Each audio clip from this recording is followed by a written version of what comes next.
want to now focus on the CXO panel, and here's like the goal that we have here. We have the CISO from Motorola Mobility, Richard Rushing, and Dave Czeszewski, CIO of Perdoceo.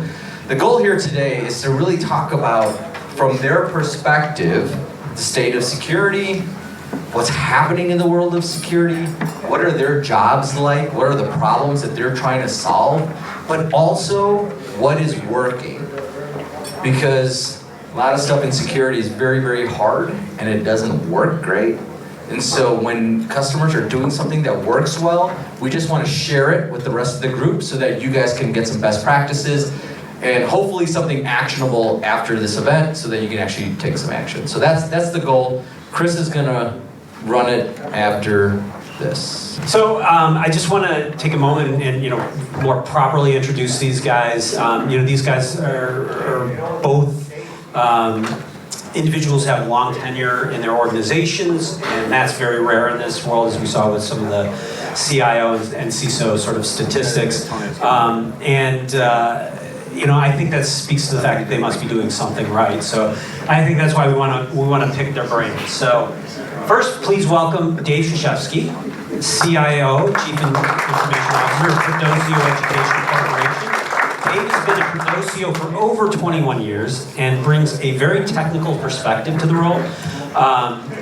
Dave advises a lot of venture community and startups about the trends and technology, and he has a strong background in security, and he's going to have a lot to offer on that front. And also, let's welcome Richard Rushing, who is Chief Information Security Officer at Motorola Mobility. Richard has a long background in security, working for companies like Siemens, GE Capital, and VeriSign, but for the last 13 years or so, he's been building a world-class security organization at Motorola. So let's give it up for Richard. See my profile picture? That was pre-COVID. This is what it does to you. To Chris's point, yes, you do need a headset that doesn't make you look like insane or some Backstreet Boys. Did you get your headshot? I did. All right. We'll replace that as soon as we get it. Before we get into all the deep and dirty secrets of your organizations, Dave, why don't we start with you? As an executive, what are your top priorities for Perdoceo and for you and your organization? So I have notes here, so I apologize because I was prepared for this meeting. But is that a dig? No, it's not a dig. It's just thank you for doing it, man. Thank you for preparing. The number one priority is to keep the trains running. Besides innovation, besides projects, you gotta keep everything going. That's number one. Number two is to manage risk, compliance, cyber, operational, corporate. That's number two. Manage the money well. You can't spend too much money. I look out at Emil and Tony on my team, and they know that very well.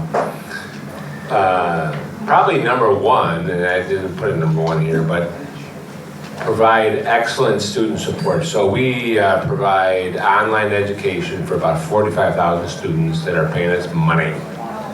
And very much like Netflix or other companies that provide a SaaS online content application, provide excellent support when they need it, deliver on projects, focus on culture, which we'll probably talk about, Sandesh. Yes.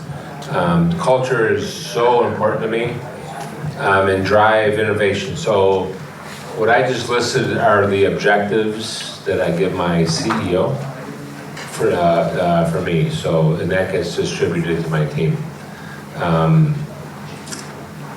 So that's my top of mind concerns. That's top of mind concern. So Richard, what is top of mind for you? What do you see as some of your big priorities?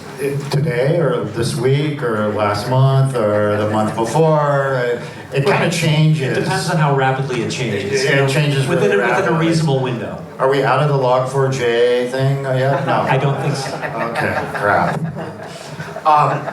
And this is part of the issue you have, is that a lot of times those goalposts get moved all the time. But I think the classics is our parent company, Lenovo, has visions of being innovative, providing the classics of innovative technology and services to support businesses, consumers worldwide.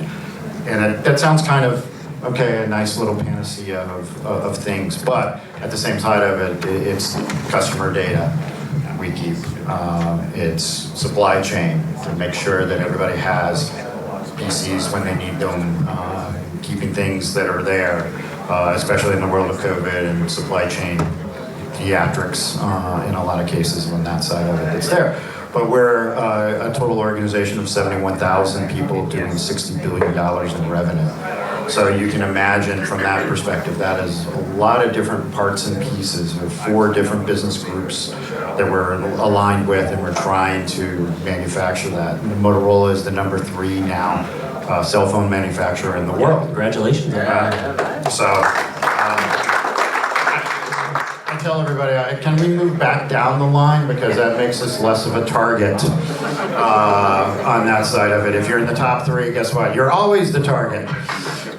So you run into different things, protection of intellectual property, because things that we create and make are very dynamic and can be leveraged and used accordingly across the board on that side of it that's there. The area is we're a global organization. We operate in 147 markets around the world. And so that's a huge risks that are there. We manufacture in 14 different locations around the globe. So each one of those is one of the areas that we focus in on. That, yes, we want to be seamless as part of security. And that's the hard part, is that I don't want to create friction. I hate to use that word because everybody uses it now, so there needs to come up with a better word. But you're trying not to create friction in these environments that are there, especially where our gross margin on products is usually typically are like 3.5%. So if you add friction, you're like that 3.5% now is like 1.2%. And you're like, we're not, or it's negative. So every product you sell, you lose money. That doesn't work either. So those things have to be in that. But as far as the innovation goes, we play a large part in things biometric, facial recognition, things around that nature. To hey, would you rather not type your password in 14 times to log into your PC instead of swiping a fingerprint or being recognized by your face, or always on connection? You'll see more on that. Yeah, using 5G networks to have your laptop always be on and connect. And it's always connected to the corporate network, regardless of where you're at, without doing this VPN shenanigans and things around that. So those are things that we are progressing. But if you look at it, the internet's a dangerous place. It was a dangerous place in 1990s. It was a dangerous place in 1970s. It still was part of those areas that were there. And so dealing with that is the critical. And how you deal with it is more important than just, I can ignore it, or I have to do something about it. How I do something about it is really the critical component. Well, you know, and I appreciate the fact that you're slowly helping us get rid of passwords, because that is something I want to see go away quickly. But you know, I do want to like ask a question about, like, you know, from the challenges that you guys are facing. You know, like obviously, there's a lot of things that you guys are faced with that, you know, maybe not have an answer for. There may be even a gap in the market that you see. I mean, like where do you see the challenging side of this for you? Like what are sort of barriers? Do you want to go, Dave? Sure. I mean, for us right now, come on, right? Cyber insurance is a big deal. Just trying to get cyber insurance coverage at a reasonable rate seems to be a very difficult thing. The insurance companies figured out that they're taking on too much risk. So they've hired the right people to do the right analysis to, figure out the risk. So, that's number one. Cyber in general is number two. New acquisitions, as we acquire companies to add to our portfolio, that provides challenges in the way, because my corporate function wants to keep everything the same systems. And as you acquire, that's very difficult to do because it's expensive to convert, and why change the acquiring company if you don't have to. So, the cyber insurance is really different right now. A couple of years ago, they would just underwrite whatever. Yeah, just a rider on your And then policy. they made the environment ripe for criminals to attack. And then they got paid. So now they're like, well, we're not going to pay. So now you're paying 2, 3, 4 times premium for 50% the the coverage. And so that's a big problem. And my team feels it because insurance companies got smart. They hired people that know what the hell they're doing. And they're evaluating your risk from external. So it's probably the best pen test that we ever had, and we had to react, and which is good. I mean, I have, I love that, but they're not going to insure you unless you're 100% and like MFA across the board, like VPN, email access, Teams access, Zoom access, whatever. MFA, right? That's what they want. Yeah. So, I mean, that's my biggest concern right now. But just trying to, the biggest challenge in a CIO world is keep the lights on first. Like, make sure your shit doesn't go down. And then make sure that, your requests get handled, changes, whatever, and then make sure that your projects are done, and then, manage money, manage risk, all that. But if you don't manage, get the trains in on time, Yeah. you're gonna get fired. Yeah. Get the trains in on time, and then everybody kind of can give you credit for that, and then you can build upon that. So when I started, our load time for our web applications were 10, 12 seconds. Now they're below a second. Get the easy stuff off your plate, and then just figure out how to improve the business. But if you have stuff that's dragging you down on the easy stuff, you're not ever gonna improve your business. So Yeah, I think that's great advice. I'm done for now. So Richard, how about you? I always carry around 2 sticks with me for your exact question of what are things, and I use it all the time in senior leadership. It's I need people and I need more money. Those are always the 2 things that boil down. And people, why? It's if I want to do more, what am I supposed to ask my people to stop doing something? That's my choice. I either ask you to stop doing something, or you don't mind working 80 hours this week, right? And that's your other answer. And it's okay, if I do that, staff will leave. So I need more people, I need money, because the internet is a dangerous place and it's not getting easier to attack. So just as you were doing the kind of quasi-dam of things that are there's tons of holes in it, and I have to plug the holes up, whether it's with a technology, a solution, or a service. I have to do that. So what was in budget last year Did 10 of the holes? Well, guess what? There's 10 more new holes that have popped up with that. Oh, you got cloud thing, you got API thing. You just get named down the list all the way down. Oh, well, okay. You go back down that. I need money to be able to do it because I either stop doing something or I continue doing things, but I need more people and I need more money. That's part of the piece of it because it doesn't work any other way than that. If you add money to go spend, there's people element to that money that you're spending. You have to do things, and doing things costs money, and it costs people. You just don't magically can go, hey, we can reduce things. You really can never reduce. It's like energy. It just transfers and moves around. It doesn't really reduce on that side of it that's there.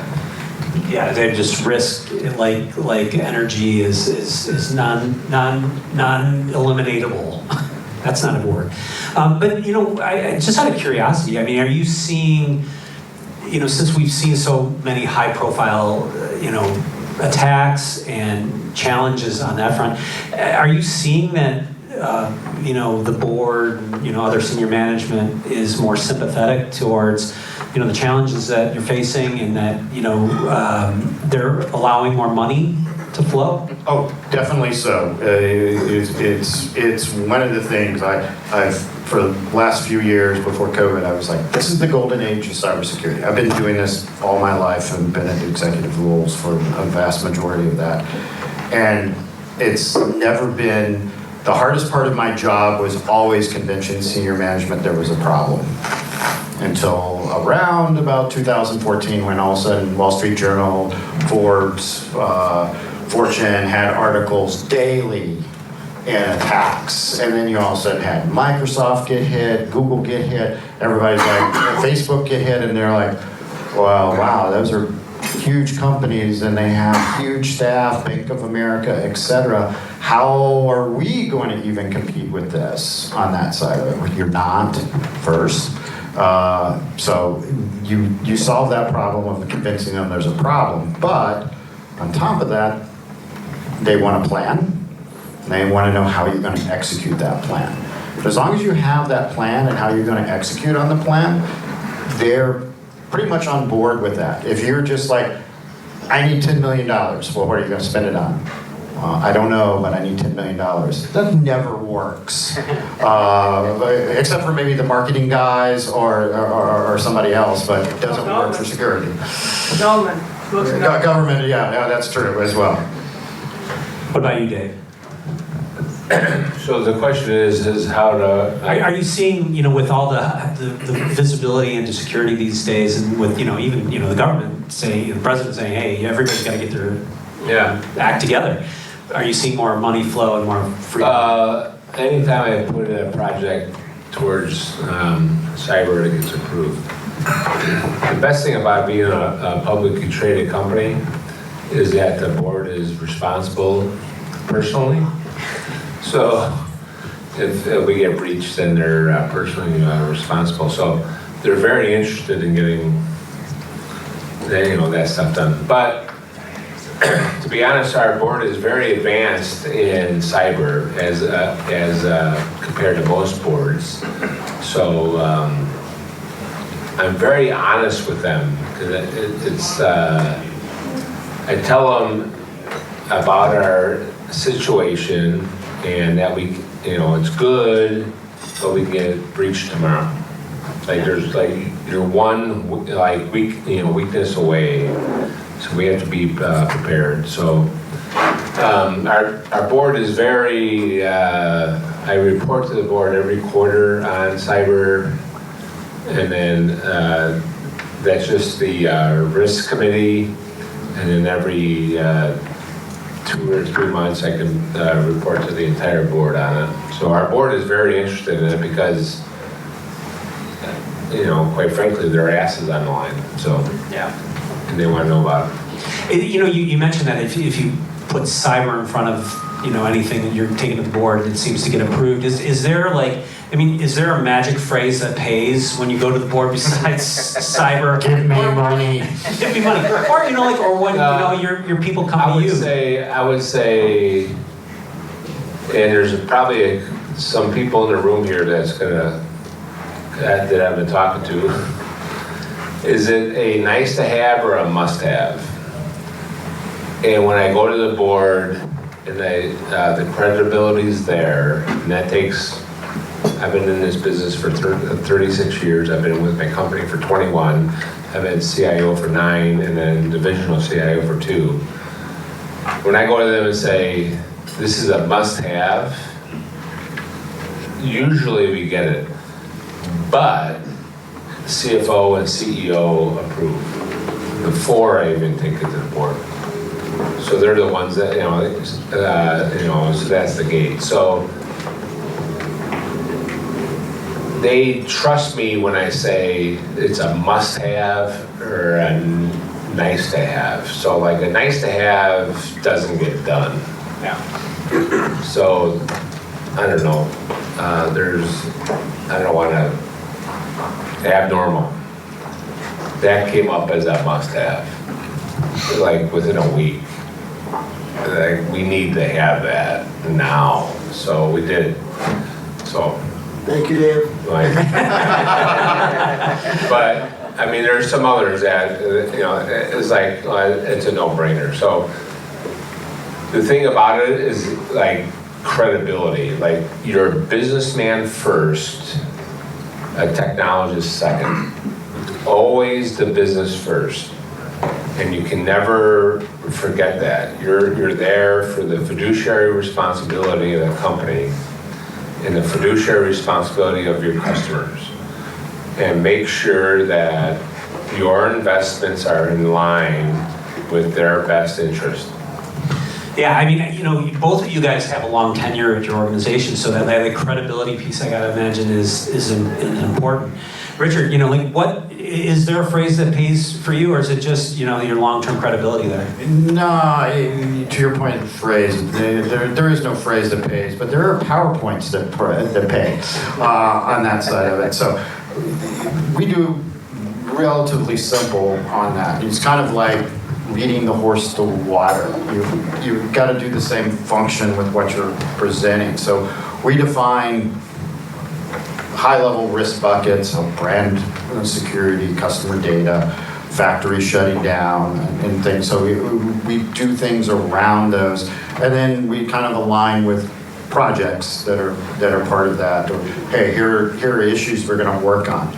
So we typically work on anywhere between 20 and 30 projects during an annual year. But I'll list out 40 different items that are all parts of the big buckets that are there. And some of those items I'm not covering. And I highlight that to say. And they're like, why is that in red? Oh, we're not doing anything about that. And they go, why? I need people and money. So those are my 2 sticks. They're like, oh, crap, fell for that again. But you align that and you go, okay, here's what we're doing. And then you graph it with likelihood and risk. It's the same looking like a Gartner chart. You just start going, okay, factory shut down to ransomware, much higher.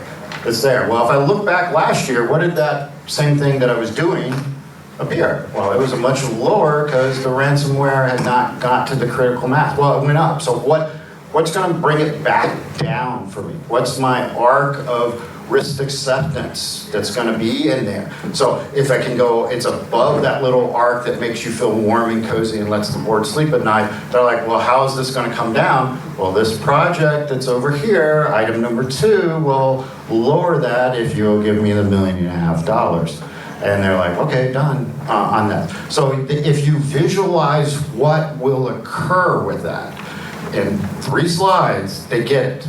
Not, maturity level goes from 4.2 to 4.6. They're like, well, 4.0 is good enough. How's the rest of the competitors like? You'll just go to a rat hole.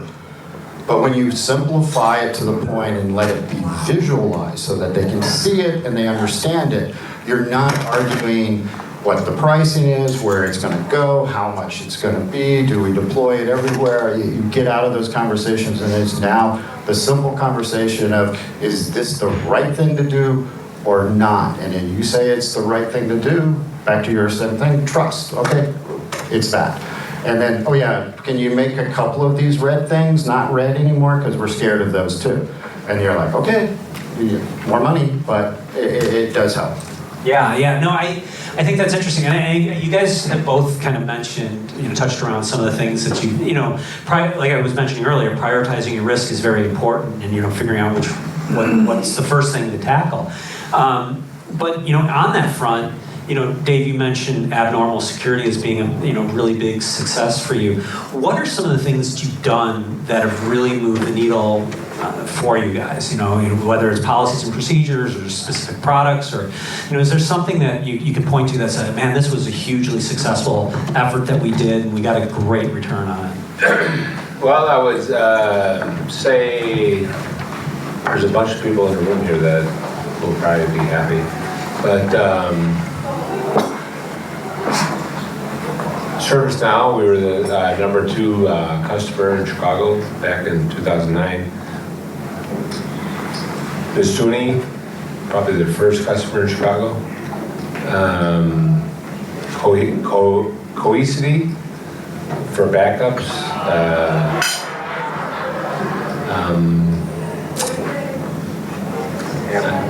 Abnormal, of course.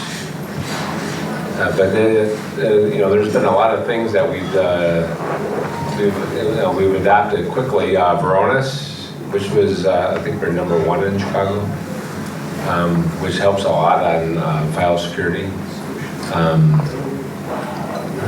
Adapting to the cloud slowly with Azure, I think was good, because a lot of people had a rush to the cloud because it was a strategy. We did it when it made business sense, so we could test it out. Email was slow, but we did it. So we're about 50% cloud now.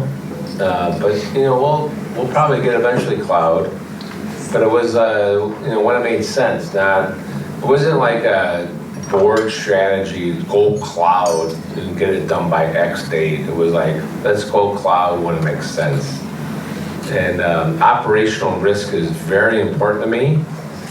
And eliminating operational risk on IT projects, which my team hates, because I say, what value is it to the business?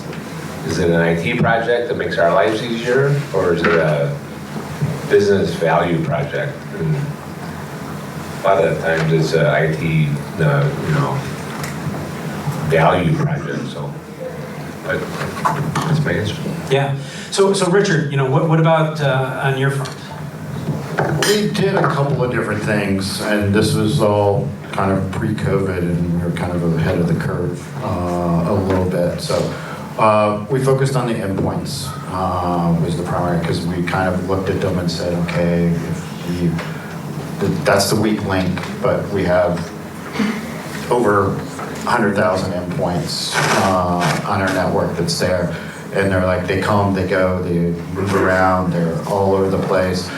And we don't have that much control around it besides the quote AV or patching software and everything else that was there. So we're like, okay, we took ownership of that. So we pried from, and don't take this the wrong way, the hands of IT, we pulled out the workstation components of that, or the endpoints for the employees, and said, we want to own the patching process to that. We're going to use the same tool. We're going to use the same stuff, but we want to own that, because we don't believe you're doing the job well enough. You're not gutsy enough to do it, because they're thinking a lot of times like server, what if it breaks? What if it does something on that? And it's like, yeah, so what? And they're like, you can't say that because it may be a VP or anything else. And I'm like, if it's broken because I patched something on that side of it that's there, that's a good thing. It's not doing something else. So we really focused around the endpoints, everything from patching and everything else. We also went back to the kind of the classic of kind of take a step back and let's get things like, everybody kind of classifies it as hygiene, but I look at it even before you start cleaning. You need to know what kind of shit you actually have on your network.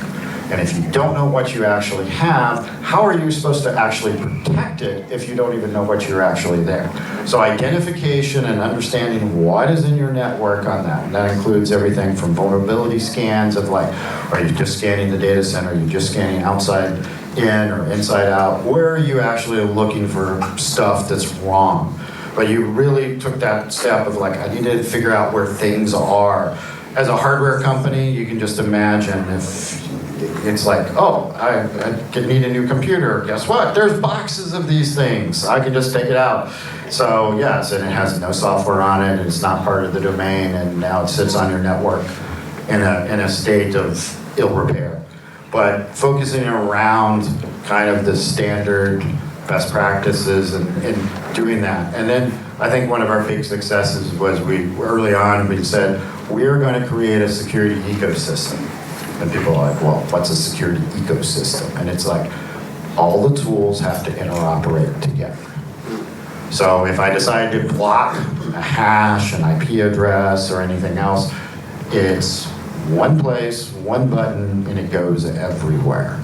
So all the tools work together. It's not just, oh, everything logs correctly. It's like, no, there's a lot more than that. It's like, you're uniformly like, I can have layers of security, so I don't need to sit down and go, oh, these are gonna interfere, or this is gonna drop. You understand your layers, you understand your stack, you do everything, but you know how they work together so that if I need to stop something from happening, I can stop it from happening at multiple places, because you're like, I can block it on the firewall. That all worked good until everybody went home. And then you're like, oh, I can't block, well, I can block it on the firewall, but that's only gonna fix the servers. All the other 100,000 endpoints that are running around are completely exposed. So you look and say, okay, how am I gonna do that? Is the AV the proper place to do it? Is the EDR tool the proper place to do it? Is the Windows firewall the proper place to do it? And I think that's one of the key areas. Depends on what you're trying to actually do and how to associate it with that. But I think that was a big win to say, hey, if you're gonna interoperate, I've been doing security a long time. I remember when no tool interoperated with anything on any way that was there. It's like, no, we're not gonna do this. You need to be in our console and our screen and look at our stupid pie chart that's there. And it's like, no. Well, I think you're touching on what was going to be my next question. And I was talking earlier about the idea of operationalizing security, and I think that is so missing from so many organizations. And it's hard to do because it is a lot of pieces, and it's complex. It's hard work. You got to be 100% right. They only have to be right once, to get in and screw up your day. What are you guys doing on that front? You mentioned some of the tips and techniques you've been doing for operationalizing your environment, but what's sort of the secret sauce in all of that? I don't know. Who wants to take it first? I'll take a stab at it. And I appreciate the operationalize, because that's often the thing that's overlooked is what is part of your project and needing more people is part of that. How many FTEs does it take to run your system that's there? And sometimes trust me, I've had products where it's like, okay, this is actually like a 3 FTE product, and I don't need 3 FTEs. It's like, if you're going above that, I need more than kind of a half load FTE, 20 hours a week to keep the product up and working. I gotta run product in my side of it. So one of the operationalizes is like, how much time, care and feeding does something actually need? Does it do automated updates for clients in this world? You're wondering, it's like, how in the world have you not figured out that I don't want to have to load your software on the endpoints every single time that's actually there?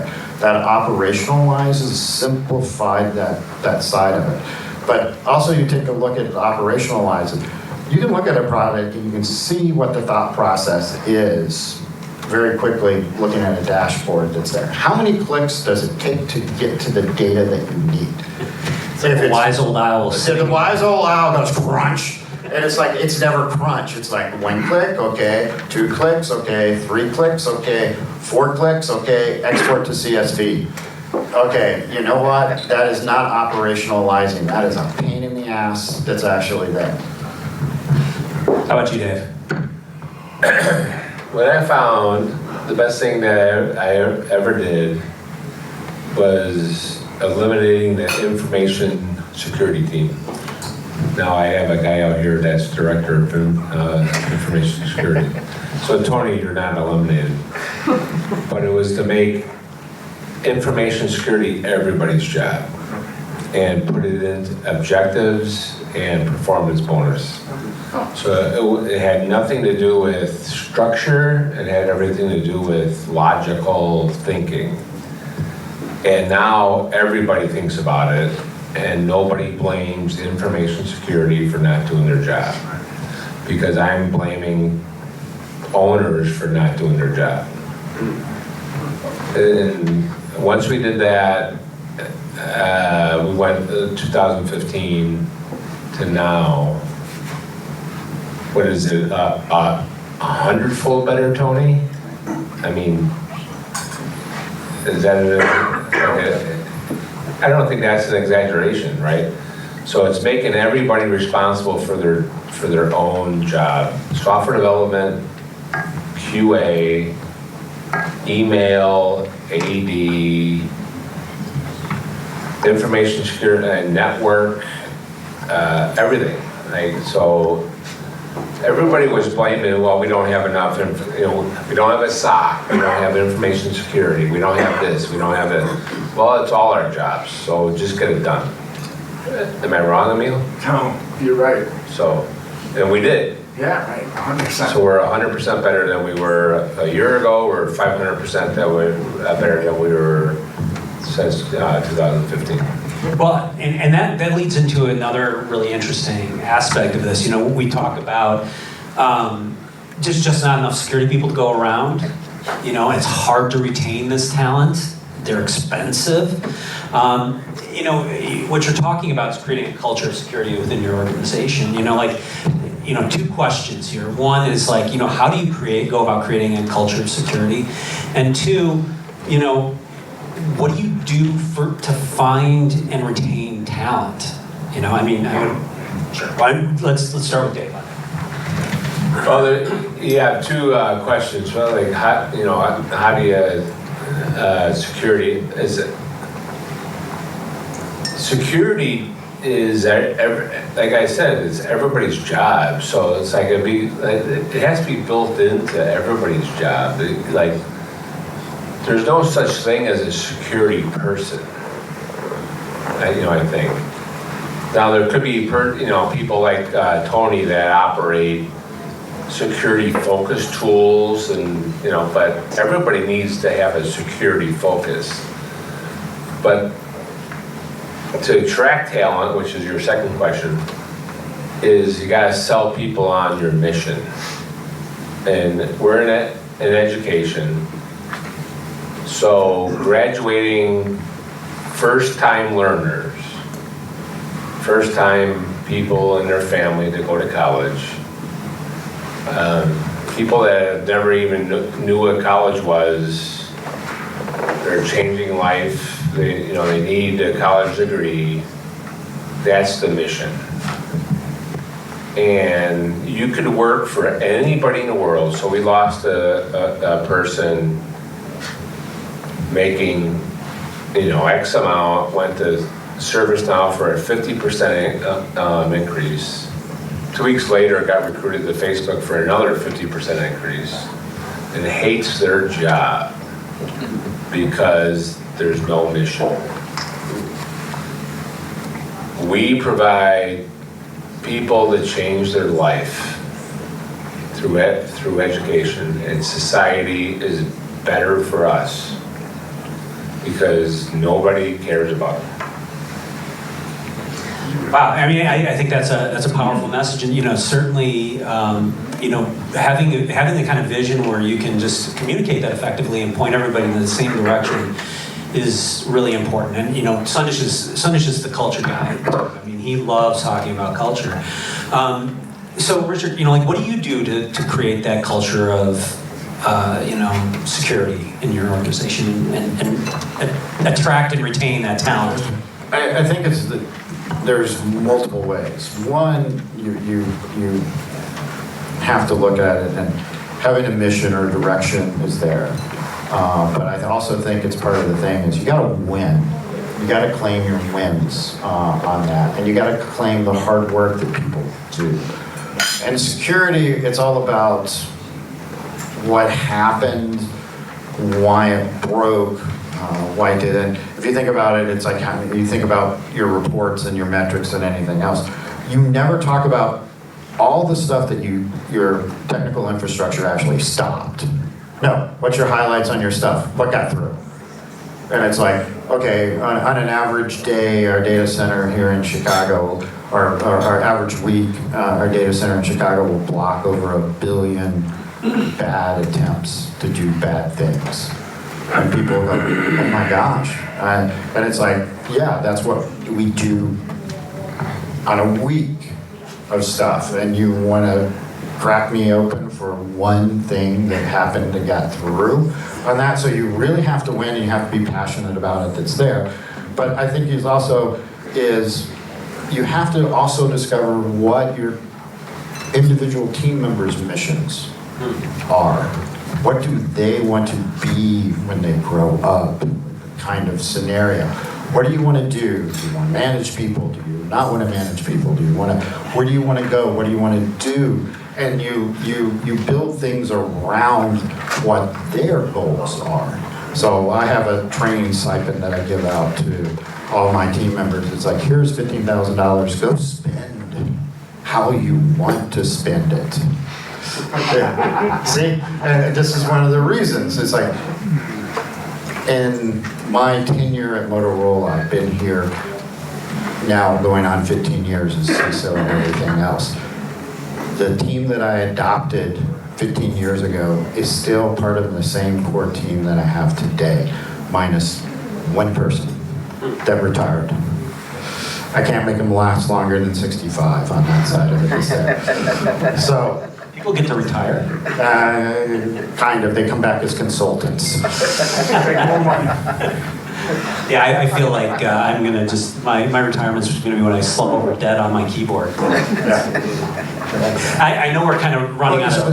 One Sorry, thing that I was want to say is, if you really want to understand your culture, we always talk about, we try to attack people too late in a process, because what do? When they say, I got a new job offer, what's the first thing? Well, an exit interview. Why did you actually leave? What the hell is that? Not to say that's an HR thing that's got to go, we need to figure this out. I'm like, but from a team member side of it is, why do you stay? Do a stay interview. Why are you here? Why are you actually doing stuff, and what makes you want to stay? Because once you figure that out, you're done. But if I'm trying to figure out how to keep you after you've already jumped outside, that's you're already lost that battle. Because even if you do make them stay this time, you know what?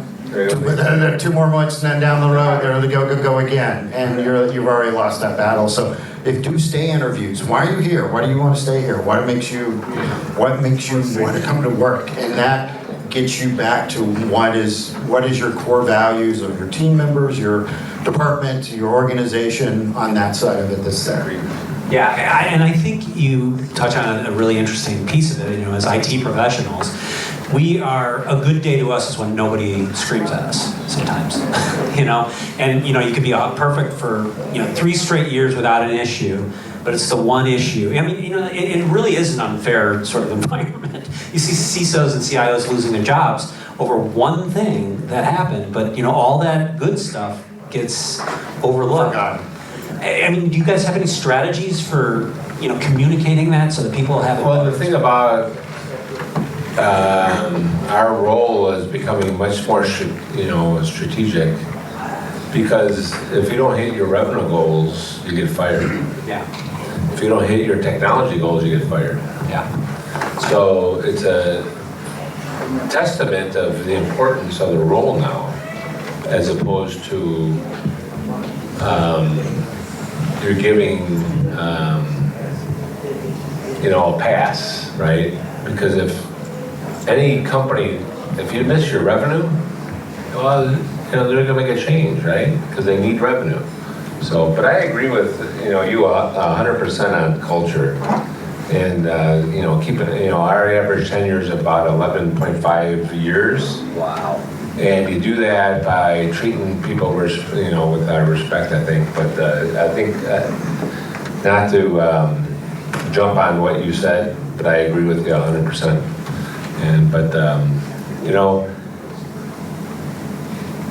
The job is important, especially in an online revenue community, because we're a SaaS-based application, and if you don't deliver, you're gonna get fired. Yeah. I think it's an interesting paradigm that you have, because IT is, and I think we just kind of got drug into this from the security standpoint of that. If you look at any of the other departments in the organization, sales, marketing, and everything else, and ask them how well they did. They're like, well, here's our revenue targets, and here's how much money we made, and everything else. Do they come up and say, here's how many deals we lost? That's their first thing that's there? Yeah. And marketing is about, here's how many impressions we have. Here's how many people didn't click on us. None of that is there. We have inverted our newspaper. Instead of being page 1 of, here's all the stuff that we stopped, no, we take page 6, which is the obituary, and it's like, here's who died. Yeah. IT people suck as marketing people. I do believe that's true. Yeah, not the best script. I know we're kind of running out on our time here, but I just had sort of like one last question to ask you guys. If you and I think it speaks enormous amount to the fact that the tenure that you guys have had and the tenure of your employees under you that you've had, that says that you're doing something right with culture, obviously, and you're doing something right in your organization to survive that long. Because Blackmail is a wonderful thing. Yeah, well, you do. Like in our defense, you do have everybody's email and all that, so you do have all the secrets. But like if you could go back to the start of your career and tell that person one thing that was going to be so important, to them in the future, what would that be? My first? Go ahead, Dave. I think I learned more about what not to do than what to do by observing people. Well, that fits in with the backwards culture of IT. But there's a lot of people that were my managers. I'm like, I'm never going to do that because that's wrong. And I think I built my career from learning what not to do than what to do. Now there was some people that outstanding that I learned, from to build from. But it was all, also like what not to do. And I feel much the same way on that. How about you, Richard? Oh, there's so much to tell myself. Let's see, don't blow up at board members. 2 weeks summer. Do not use the F-bomb at a board of directors meeting.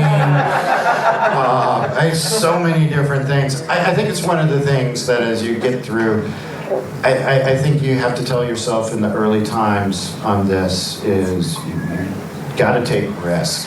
I know from a security professional that's there, because if you get to the point, there's always something that's on the back that's like, well, if I do this, this could possibly do it, and then you get paralyzed by that thing. It's never 100%. And you know what, it never will be 100% on that. But I think the other side of it is simplification. And what I mean by simplification, if you're measuring things and everything else, drop it down to the lowest common denominator. So for the last couple of years, I've used time. And some people have heard me talk about it. And it's like, I use time. I have a staff, they work 40 hours or 50 hours or 60 hours, whatever they're working, you can measure that. And then Log4j comes in. And you're like, okay, guess what? Everybody worked weekends on Log4j. On Christmas. Everybody worked that. So, okay, how much did we actually spend on this? Well, you'll have the CFO will be like, well, they're all exempt and they're all salaried, so they didn't cost any money. But I'm like, the time did. And they're like, what do you mean? Well, those 4,000 hours that are wasted or used could have been used to do something else for your projects. So all your projects are now delayed and everything else. And people are like, well, it doesn't work. And it's like, it does work that way. Unless you're going to tell the person that they're going to have to work 60 hours now. Now, how do you fix that? More people. Again, my two sticks always come back to this same equation that's there of if you're trying to equalize that time thing, if you add more people, that number now goes up. So you can balance that out for the year end. Otherwise, guess what? My projects are all a month delayed. Yeah, well, it sounds like you would have had a very confused you being handed two sticks and you walk away. Like, good luck. Good luck with this. You'll need these. Walk tall and carry a big stick, right? Well, you know, we're kind of running out of time here, and I'm sure everybody wants to, get on the card table and wants to eat and all that stuff. But I just want to thank you guys for, really providing an incredible perspective on this. I think you guys have a lot to offer, and I just want to thank you so much for coming up and sharing your stories with us. Thank you for the opportunity.